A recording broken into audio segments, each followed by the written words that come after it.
নমস্কাৰ, কেড ষ্টুডিঅ' অসম চেনেলটোলৈ সকলোকে পুনৰবাৰ স্বাগতম জনাইছোঁ। আজি আমি অট'কেডত চেম্ফাৰ আৰু ফিলেট এই কামাণ্ড দুটা শিকিম।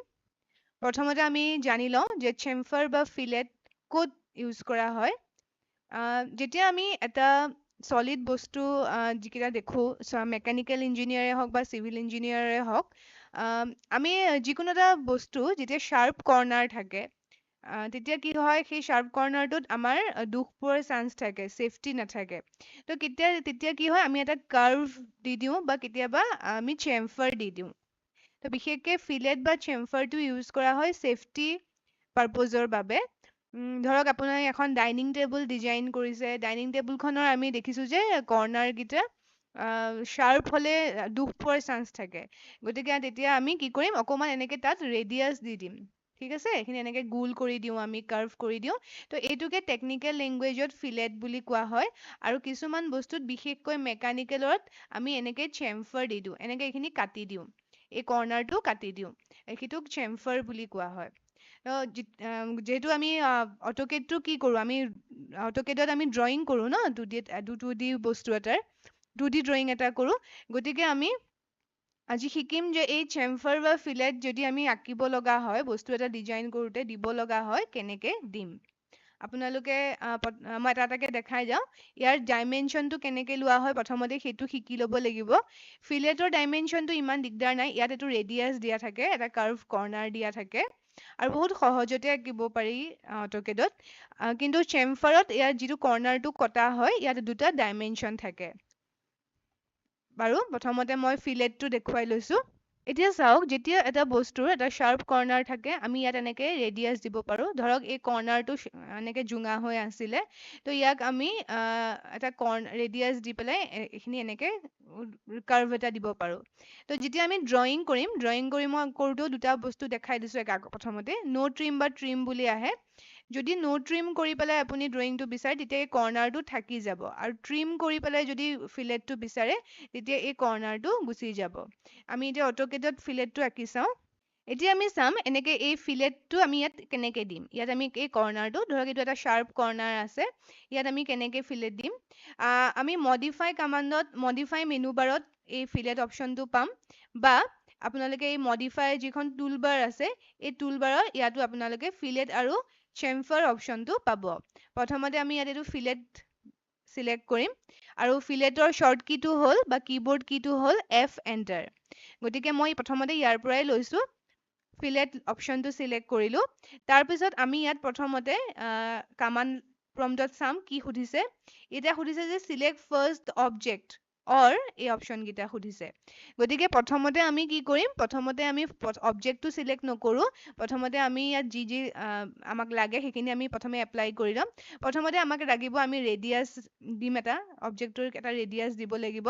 তাৰপিছত আমি ট্ৰিম কৰিম, কৰ্নাৰটো ট্ৰিম হ'বনে ন' ট্ৰিম হৈ থাকিব, সেইটো এবাৰ কৰিম। প্ৰথমতে মই ৰেডিয়াছটো দি দেখাই লৈছোঁ। তো আপোনালোকে ফিলেট অপশ্যনটো চিলেক্ট কৰিলে, কৰি পেলাই ইয়াত একো চিলেক্ট নকৰিব, অবজেক্টটো চিলেক্ট নকৰিব। প্ৰথমতে ইয়াত ৰেডিয়াছ, তলত ৰেডিয়াছ ক্লিক কৰিব। ৰেডিয়াছ ক্লিক কৰি ইয়াত এটা ৰেডিয়াছ দিব। ধৰক মই ৰেডিয়াছ দিছোঁ 13। তাৰপিছত এণ্টাৰ প্ৰেছ কৰিব। তাৰপিছত এতিয়া আপোনালোকে ইয়াত ফাৰ্ষ্ট অবজেক্ট, ধৰক এটা কৰ্নাৰতে দিব লাগে, তেতিয়া ইয়াত এনেকৈ ফাৰ্ষ্ট অবজেক্ট, ফাৰ্ষ্ট লাইনডাল আৰু এডাল ছেকেণ্ড লাইন, এনেকৈ আমি ইয়াত ক্লিক কৰি দিয়াৰ লগে লগে এইটো এনেকৈ অট'মেটিকলি দেখিছেনে ফিলেট আহি গৈছে। ঠিক আছে, এনেকৈ আমি ফিলেট দিব পাৰোঁ। ইয়াত কোনো ফাৰ্ষ্ট লাইন ছেকেণ্ড লাইন নাই, যিকোনো মানে দুডাল লাইন চিলেক্ট কৰিলেই হ'ল। আপোনালোকে কৰিলে গম পাই যাব। তাৰপিছত ইয়াত যিহেতু কৰ্নাৰটো মোৰ ইয়াত ট্ৰিম হৈ গ'ল, অট'মেটিকলি ট্ৰিম হৈ গ'ল, দেখিছেনে। যদি আপোনালোকে বিচাৰিছিলে যে মোৰ কৰ্নাৰটো ট্ৰিম হ'ব নালাগে, তেতিয়া আমি ইয়াতে চিলেক্ট কৰি ল'ব লাগিব। আকৌ মই কৰি দেখুৱাইছোঁ। ফিলেট অপশ্যনটো চিলেক্ট কৰিলোঁ, ৰেডিয়াছ দিলোঁ, ৰেডিয়াছ ধৰক এইবাৰ 10 দিছোঁ, এণ্টাৰ। এতিয়া মই ইয়াত তলতে আকৌ এটা অপশ্যন আহে, ৰেডিয়াছটো ইয়াৰ কিনাৰতে থাকে ট্ৰিম, তাৰমানে কৰ্নাৰটো ট্ৰিম কৰিব লাগিব নে নাই।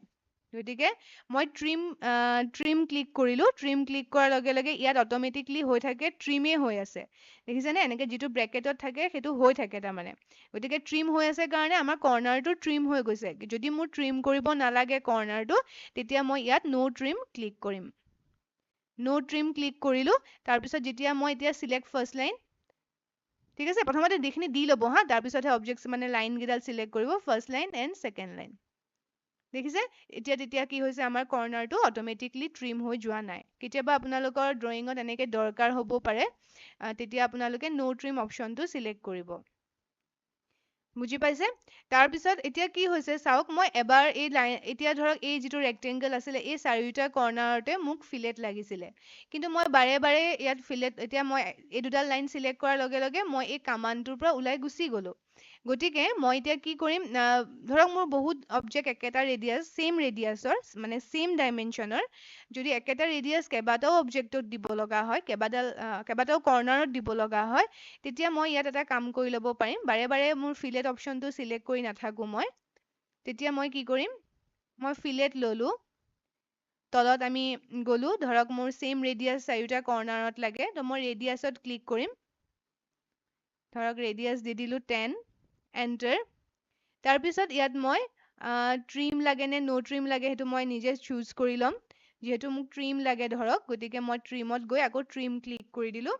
তাৰপিছত ইয়াত এনেকৈ যদি এতিয়া মই ডাইৰেক্ট লাইন দুডাল চিলেক্ট কৰি দিওঁ এই দুডালতহে হ'ব বাকী কেইডালত মই আকৌ বাৰে এপ্লাই কৰিব নোৱাৰিম গতিকে মোক বহুত কেইবাটাও অবজেক্টক ৰেডিয়াছটো দিব লাগে তেতিয়া মই ইয়াত কি কৰিম এই মাল্টিপল অপশ্যনটোত এবাৰ ক্লিক কৰি দিম বুজি পাইছে মাল্টিপল অপশ্যনটোত ক্লিক কৰি দিলে মাল্টিপল ৰেডিয়াছ বা মাল্টিপল ফিলেট আপোনালোকে একেবাৰতে দিব পাৰিব কিন্তু সেম ডাইমেনশ্যনৰ যিহেতু মই ৰেডিয়াছটো 10 দিলোঁ মাল্টিপল ক্লিক কৰি দিলোঁ এতিয়া চাওক মই ইয়াত দিলোঁ ইয়াৰ পৰা এইটো এনেকৈ ক্লিক কৰিলোঁ এইডাল লাইন ছেকেণ্ড লাইন ক্লিক কৰিলোঁ first line second line click কৰিলোঁ দেখিছেনে এনেকৈ এতিয়া মোৰ মাল্টিপল ক্লিক কৰাৰ কাৰণে মই এই কামাণ্ডটোৰ পৰা ওলাই যোৱা নাই আৰু আপোনালোকে ক'ৰবাত দিব লাগে যদি দিব পাৰিব বুজি পাইছে এইটো হ'ল আমি ফিলেট এনেকৈ দিব পাৰোঁ ইয়াৰ পিছত আমি চাওঁ আহক চেম্ফাৰটো চাওঁ আহক এইটো চাওক চেম্ফাৰ যেতিয়া আমি এনেকৈ বস্তুকেইটাক এনেকৈ কাটি দিব লগা হয় ঠিক আছে তো ইয়াত যিটো ডাইমেনশ্যন দিয়া হয় সেই ডাইমেনশ্যনটো আপোনালোকে ভালকৈ বুজি ল'ব লাগিব আমি ক'ত কেনেকৈ ডাইমেনশ্যন চেম্ফাৰ মানে কিমান কাটিম সেইটো কেনেকৈ দিম ইয়াত এইটোক D1 বুলি কোৱা হয় এইকণ পৰ্চন ইয়াৰ পৰা ইয়ালৈ মই যিমানকণ কাটি দিলোঁ তাৰমানে এই কৰ্নাৰটো মই এনেকুৱা এটা কৰ্নাৰ আছিলে তো মই ইয়াক কাটি দিলোঁ ইয়াৰ পৰা ইয়ালৈ D1 ইয়াৰ পৰা ইয়ালৈ D2 আপোনালোকে এইটো D1 এইটো D1 D2 আছে বা এইটো D1 এইটো D2 কৰিব পাৰে কিন্তু ইয়াত কেনেকৈ কৰিব পাৰে সেইটো মই কৈছোঁ যেতিয়া আপুনি ফাৰ্ষ্ট লাইন যিডাল চিলেক্ট কৰিব যেতিয়া কামাণ্ডটোত আমি অট'কেডত ফাৰ্ষ্ট লাইন যিটো চিলেক্ট কৰিব তাতে D1 মানে ডাইমেনশ্যন 1টো এপ্লাই হ'ব মানে ইয়াৰ পৰা ইয়ালৈ আপুনি কিমানকণ কাটিব আকৌ ইয়াৰ পৰা ইয়ালৈ কিমানকণ কাটিব তেতিয়া আপুনি D2 মানে ছেকেণ্ড লাইন যিডাল চিলেক্ট কৰিব তাত এপ্লাই হ'ব বুজি পাইছে এইটো কৰি চাম আমি আৰু কেতিয়াবা আমাৰ এনেকৈ D1 এতিয়া মই ডাইমেনশ্যনটোত অবজেক্টটোত ধৰক ইয়াৰ পৰা ইয়ালৈ কিমান কাটিছোঁ ইয়াৰ পৰা ইয়ালৈ কিমান কাটিছোঁ ডিষ্টেঞ্চ দিয়া আছে কিন্তু কেতিয়াবা এংগলো দিয়া থাকিব পাৰে কেতিয়াবা এনেকৈও দিয়া থাকিব পাৰে আপুনি ইয়াৰ পৰা ইয়ালৈ কিমান কাটিলে D1 আৰু কিমান ডিগ্ৰীত কাটিলে কিমান এংগলত কাটিলে সেইটোও দিয়া থাকিব পাৰে তো আইদাৰ D1 D2 দিয়া থাকিব বা D1 আৰু এংগলটো দিয়া থাকিব যদি একো এংগল দিয়া নাথাকে তেতিয়া আমি বাই ডিফল্ট 45 ডিগ্ৰী বুলি ধৰি লওঁ চেম্ফাৰটো বাই ডিফল্ট এনেই 45 ডিগ্ৰীতে আমি কাটো তো কেতিয়াবা আমাৰ 30 ডিগ্ৰী বা 15 ডিগ্ৰী এনেকৈ কাটিব লগা হ'ব পাৰে তো সেইটো আপুনি ড্ৰয়িংটোত ডাইমেনশ্যনটো পাই যাব মাত্ৰ আপুনি মনত ৰাখিব লাগিব যিটো ফাৰ্ষ্ট লাইন চিলেক্ট কৰিব তাত D1 এপ্লাই হ'ব আৰু যিটো ছেকেণ্ড লাইন চিলেক্ট কৰিব তাত D2 বা এংগলটো এপ্লাই হ'ব এতিয়া আমি ইয়াত এপ্লাই কৰি চাওঁ এইটো ধৰক এনেকৈ চেম্ফাৰ এটা কাটিব লাগে ধৰক ইয়াত কাটিব লাগে ইয়াতেও একেই ফিলেটৰ নিচিনাই মাত্ৰ ফিলেটত আমি ৰেডিয়াছ দিছিলোঁ এটাই দিছিলোঁ ডাইমেনশ্যন ৰেডিয়াছৰ ডাইমেনশ্যনটো দিলেই হয় ইয়াত আপুনি D1 D2 বা এংগল যিটো ড্ৰয়িঙত আছে সেইটো মতে দিব লাগিব এইটো আপুনি মডিফাই মেনু বাৰত পাব বা ইয়াত আপোনাৰ যিখন মডিফাই টুল বাৰ আছে ইয়াত এতিয়া ফিলেটটো হৈ আছে ইয়াত এইখিনিতে যে ফিলেটৰ এনেকৈ আইকনটো দেখিব তাৰ এনেকৈ এই ড্ৰপ ডাউনটোত ক্লিক কৰিলে আপোনালোকে ইয়াত চেম্ফাৰ অপশ্যনটো পাই যাব তো ইয়াতো একে চেম্ফাৰটো চিলেক্ট কৰিব প্ৰথমতে লাইনবোৰ চিলেক্ট নকৰিব প্ৰথমতে আমি ইয়াত আমাক কি লাগে এই ডাইমেনশ্যনটো আমি ইয়াত এইটো চাই ল'ম কি লাগে আমাক তো ইয়াত আমাক একে চাওক ট্ৰিম ট্ৰিম বস্তুটো একেই কৰ্নাৰটো ট্ৰিম কৰিব লাগে নালাগে সেইটো আপুনি ইয়াৰ পৰা ক্লিক কৰি পেলাই ডিচাইড কৰিব পাৰিব তাৰপিছত মাল্টিপল লাগে যদিও একেলগে যদি কেইবাটাও কৰ্নাৰত এপ্লাই কৰিব লগা হয় চেম ডাইমেনশ্যন তেতিয়া আপুনি মাল্টিপল ক্লিক কৰিব পাৰিব কিন্তু তাত আমি ৰেডিয়াছ দিছিলোঁ কিন্তু ইয়াত আমি ডিষ্টেন্স বা এংগল যিটো লাগে সেইটো আমি দিম ধৰক আমাৰ ড্ৰয়িং এটাত D1 আৰু D2 দিয়া আছে ঠিক আছে ডিষ্টেন্সটো ধৰক ইয়াত এতিয়া ডিফল্টত দেখিছেনে ডিষ্টেন্সটো 10 আৰু 10 হৈয়ে আছে ডিষ্টেন্সটো আপুনি বেলেগো দিব পাৰে বা মই ইয়াত কৰি দেখুৱাইছো এতিয়া আমি ইয়াত ডিষ্টেন্সত ক্লিক কৰিলো কৰাৰ লগে লগে ইয়াত পঢ়ি চালেই হৈ গ'ল কি আছে এইটো আমাৰ অটোকেডৰ বিৰাটেই সুবিধা এতিয়া ইয়াত কৈছে চেম্ফাৰ স্পেচিফাই ফাৰ্ষ্ট চেম্ফাৰ ডিষ্টেন্স এতিয়া যে ফাৰ্ষ্ট চেম্ফাৰ ডিষ্টেন্স হ'ব এইটো ক'ত এপ্লাই হ'ব যিডাল মই ফাৰ্ষ্ট লাইন চিলেক্ট কৰিম বুজি পাইছে ফাৰ্ষ্ট লাইনডাল য'ত চিলেক্ট কৰিম তেতিয়া আমি এই চেম্ফাৰ ফাৰ্ষ্ট চেম্ফাৰ ডিষ্টেন্সটো তাত এপ্লাই হ'ব ধৰক মই ইয়াত দি দিলোঁ 12 ফাৰ্ষ্ট চেম্ফাৰ ডিষ্টেন্সটো মই দি দিছোঁ 12 ঠিক আছে এণ্টাৰ আকৌ এতিয়া মোক সুধিছে ছেকেণ্ড চেম্ফাৰ ডিষ্টেন্স দেখিছেনে ছেকেণ্ড চেম্ফাৰ ডিষ্টেন্স সুধিছে এতিয়া ইয়াত মই ধৰক দি দিলোঁ 10 এণ্টাৰ ঠিক আছে এতিয়া মই ট্ৰিম বা ন' ট্ৰিম অপশ্যনটো একেবাৰতে কৰি দেখুৱাই দিছোঁ এতিয়া আপোনালোকক যদি ট্ৰিম লাগে কৰ্নাৰটো যদি ট্ৰিম কৰিব লাগে বা ন' ট্ৰিম কৰি ৰাখিব লাগে ট্ৰিম কৰিব নালাগে তেতিয়া ইয়াত আপোনালোকে ইয়াত চাই পেলাই ক্লিক কৰিব বৰ্তমান ই ট্ৰিমেই হৈ আছে গতিকে মই ট্ৰিম কৰিয়ে প্ৰথমতে চাওঁ কৰ্নাৰটো ট্ৰিম হৈ যাব এতিয়া আমি কি কৰিম চিলেক্ট ফাৰ্ষ্ট লাইন তো ফাৰ্ষ্ট লাইনত কোনটো চেম্ফাৰ ডিষ্টেন্স এপ্লাই হ'ব যিটো মই ফাৰ্ষ্ট চেম্ফাৰ ডিষ্টেন্স দিছিলোঁ 12 তাৰমানে যদি মই এইডাল ফাৰ্ষ্ট চিলেক্ট কৰোঁ এই লাইনডাল ফাৰ্ষ্ট চিলেক্ট কৰোঁ তেতিয়া মোৰ ইয়াত 12 এপ্লাই হ'ব ইয়াৰ পৰা এই কৰ্নাৰটো এইকণ 12 কাট খাই যাব আৰু ছেকেণ্ড চেম্ফাৰ ডিষ্টেন্সটো মই 10 এপ্লাই কৰিছিলোঁ 10 দিছিলোঁ গতিকে ইয়াত এই ছেকেণ্ড লাইনডালত মোৰ 10 কাট খাই যাব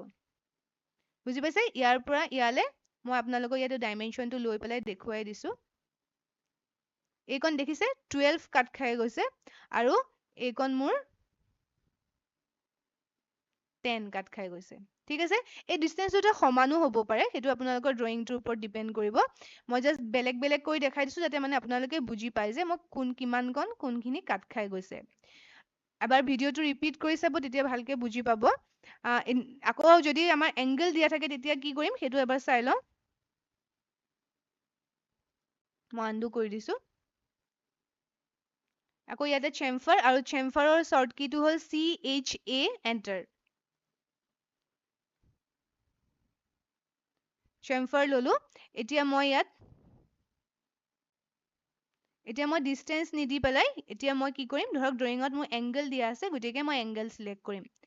এংগলটোতো আকৌ এটা লাইনত এটাত ডিষ্টেন্স এটা চিলেক্ট কৰিবই লাগিব প্ৰথমটো মানে ডিষ্টেন্স চিলেক্ট কৰিলে দুইটাতে ডিষ্টেন্স D1 D2 কৰিব লাগিব কিন্তু চেম্ফাৰ এংগল চিলেক্ট কৰিলে length on the first line প্ৰথমটো লেন্থ সুধিব ধৰক মই দি দিছোঁ 10 এণ্টাৰ নেক্সট আপোনাক ছেকেণ্ডটো সুধিব যেতিয়া আপুনি ছেকেণ্ড লাইন চিলেক্ট কৰিব তাত এংগলটো এপ্লাই হ'ব তো এতিয়া ইয়াত সুধিছে chamfer angle for the from the first line দুইটা ফাৰ্ষ্ট লাইনতে হ'ব এংগলটো ফাৰ্ষ্ট লাইনৰ লগতে কৰিব এই ৱৰ্ডকেইটা ভালকে পঢ়ি চাব তো এংগলটো মই 45 ডিগ্ৰী দি দিছোঁ এণ্টাৰ এতিয়া মই একেই ট্ৰিম বা ন' ট্ৰিম ল'ব পাৰোঁ আৰু ইয়াতো একেই যদি আপুনি কেইবাটাও এংগলত কেইবাটাতো দিব বিচাৰিছে তেতিয়া এই মাল্টিপল এই অপশ্যনটো ক্লিক কৰি দিবও পাৰে তেতিয়া মই কি হ'ব এতিয়া ফাৰ্ষ্ট লাইনত মই 10 দিছিলোঁ এই ফাৰ্ষ্ট লাইন এইডালো চিলেক্ট কৰিব পাৰে ফাৰ্ষ্ট লাইন এইডালো চিলেক্ট কৰিব পাৰে এইডালত ধৰক মই চিলেক্ট কৰিলোঁ ফাৰ্ষ্ট লাইন আৰু এইটোত এই লাইনডালত 10 কাট খাব আৰু এই লাইনডালৰ পৰা এই লাইনডালৰ লগত ছেকেণ্ড লাইনডালৰ লগত এইটো 45 ডিগ্ৰী এংগল কৰিব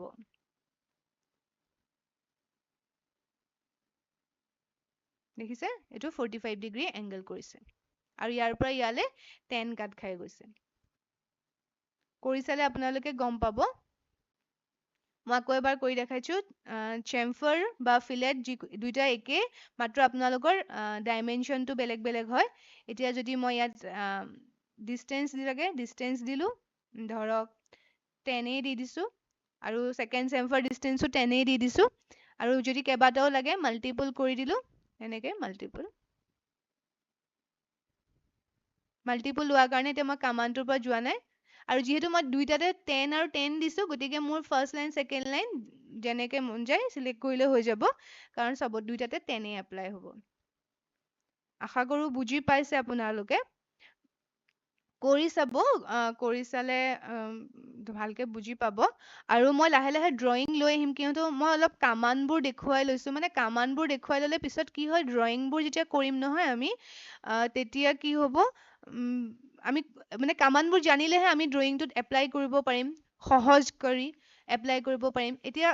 মই যদি আপোনাক চেমফাৰ বা ফিলেট কামানটো নিশিকাও আপোনালোকে এনেকে কৰ্নাৰ এটা যদি কাটিব লগা হয় আপোনালোকে ট্ৰিম কৰি কৰি আকৌ জুখি পেলাই ট্ৰিম কৰি কৰি কাটি থাকিব লাগিব গতিকে চেমফাৰ বা ফিলেট কামানটো জানিলে আমি সহজতে ডাইৰেক্ট কামানটো সহায়ত কৰিব পাৰো আৰু এটা বস্তু ইয়াত থাকে ফিলেট আৰু চেমফাৰ দুইটাতে থাকে চিলেক্ট কৰিলে এটা চিলেক্ট কৰিলে এটা পলিলাইন বুলি অপশ্যন এটা দেখিব এইটো পলিলাইন বুলি এটা অপশ্যন আহিছে দেখিছেনে এইটো কি হয় মই দেখুৱাই দিছো মই লাষ্ট ভিডিঅ'ত আপোনালোকক পলিলাইন দেখুৱাইছিলো পলিলাইনৰ বিষয়ে দেখুৱাইছিলো আমি পলিলাইন কিহৰ কাৰণে ব্যৱহাৰ কৰো এইটো পলিলাইন যেতিয়া আমি অবজেক্ট এটা সিংগল এন্টিটি আকো নহয় জানো ধৰক এডাল সিংগল লাইন হৈ গৈছে পলিলাইনেৰে অঁকা বাবে এডাল আমাৰ সিংগল লাইন হৈ গৈছে এতিয়া যদি মই চেমফাৰটোকে দেখুৱাইছো চেমফাৰ যদি চিলেক্ট কৰিব লগা হয় বা ফিলেট চিলেক্ট কৰিব লগা হয় তেতিয়া কি হয় ইয়াত আমি first line second line select কৰিব নোৱাৰিম ঠিক আছে কাৰণ এডাল সিংগল এন্টিটি হৈ আছে তো চেমফাৰ ললো তেতিয়া আমি ইয়াত কি কৰি ল'ব লাগিব প্ৰথমতে ইয়াত আমি পলিলাইন এই অপশ্যনটো ক্লিক কৰি দিব লাগিব পলিলাইন দি দিলো দেন ডিষ্টেন্স দি দিলো আৰু এই পলিলাইনত আপোনালোকে ডিষ্টেন্স দুইটা সমানেই দিব লাগিব আৰু এনেকে জাষ্ট ক্লিক কৰি দিয়াৰ লগে লগে যিহেতু এডাল পলিলাইন আছিলে তো ইয়াৰ যিমানবোৰ শাৰ্প কৰ্নাৰ আছিলে এতিয়া ইয়াত দুটাই আছে তো অট'মেটিকলি পলিলাইনত এনেকে ক্লিক কৰি দিয়াৰ লগে লগে এই লাইনডালত অট'মেটিকলি আহি গ'ল ঠিক আছে খালি এটা কথাই মনত ৰাখিব পলিলাইনত যদি আমি চেমফাৰ বা ফিলেট দিওঁ ফিলেটত বাৰু একোৱেই নাই আমি এটা ডাইমেনশ্যনেই দিওঁ ৰেডিয়াছ এটাই দিওঁ কিন্তু পলিলাইনত যদি আমি চেমফাৰ দিব লগা হয় তেতিয়া আমাৰ D1 ইকুৱেল টু D2 থাকিবই লাগিব বুজি পাইছে কিন্তু যদি নালাগে তেতিয়া আমি ইয়াক এক্সপ্ল'ড কৰি ভাঙি লৈ পেলাই ছিংগল লাইনলৈ কনভাৰ্ট কৰি ল'ব লাগিব যিহেতু মই নেক্সট ক্লাছত আপোনালোকক ৰেক্টেংগল আৰু পলিগন এই অপশ্যন দুটা দেখুৱাম এই ৰেক্টেংগল আৰু পলিগন তেতিয়া আপোনালোকে গম পাব এইকেইটা পলিলাইনেৰে বনোৱা থাকে তো গতিকে পলিলাইনেৰে যেতিয়া বনোৱা থাকিব তেনেকুৱা অবজেক্টক আমি চেমফাৰ বা ফিলেট দিবৰ কাৰণে এই পলিলাইন অপশ্যনটো ইউজ কৰিব লাগিব আশা কৰো আপোনালোকে বুজি পাইছে যদি কিবা বুজি পোৱা নাই মোক হোৱাটছএপ কৰিব ধন্যবাদ